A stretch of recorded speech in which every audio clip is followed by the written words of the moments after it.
ପ୍ରିନ୍ସୁକୁ ତତେ ଭଲ ପାଉନି? ହଁ ତତେ ଭଲ ପାଉଛି ତ। ନା ସେ ଖାଲି ପ୍ରିନ୍ସକୁ ଡାକୁଛି, ମତେ ଖାଲି ଡାକୁନି। ପ୍ରିନ୍ସୁକୁ ଡାକୁଛି? କଣ କହୁଛି ଡାକିକି? କହୁଛି ମୁଁ ପ୍ରିନ୍ସ ଖାଇବି ବୋଲି। ଏମିତି କହୁଛି? ନା ପ୍ରିନ୍ସୁକୁ ବି ଭଲ ପାଉଛି, ଗୁନୁକୁ ବି ଭଲ ପାଉଛି, ଦି ଜଣକୁ। ନା ସେ କହୁଛି ମୋର ଗୋଟାଏ ହବ। କହୁଛି ମୋର ଗୋଟେ ଭାଇ ହବ, ଆଉ ଗୁନୁ ଭାଇ ନୁହଁ? ନା ଏମିତି କହିଲା? ମାନେ ପ୍ରିନ୍ସ ବଡ ହେଇଗଲେ ମୁଁ ଛୋଟ ହେଇଗଲି। ତୁ ଛୋଟଟେ ବୋଲି? ହଁ ତୁ ଛୋଟ ହେଲେ ବି ଭାଇ, ଆଉ ପ୍ରିନ୍ସୁ ବି ଭାଇ ଦିଟା।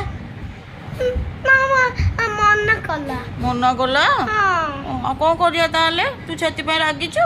ତାକୁ ସେଥିପାଇଁ ବାଡଉଛି। ସେଥିପାଇଁ ବାଲଉଛୁ? ବାଲା ନା ଦିଦି।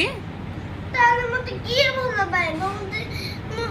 ମୁଁ ଜାଣିପାରୁନି ମତେ କିଏ ଭଲ ପାଇନି, ନହେଲେ ମୁଁ ସ୍ୟାଡେଷ୍ଟ ହେଇଯିବି। ତୁ ସ୍ୟାଡେଷ୍ଟ ହେଇଯିବୁ? ତତେ ତ ସମସ୍ତେ ଭଲ ପାଉଛନ୍ତି। ତାହେଲେ ସୁବୁ ଦିଦି ଭଲ ପାଉନି। ଶୁଭ ଦିଦି ଭଲ ନ ପାଉ, ମୁଁ ଅପା ତ ପାଉଛି। ତୁ ବି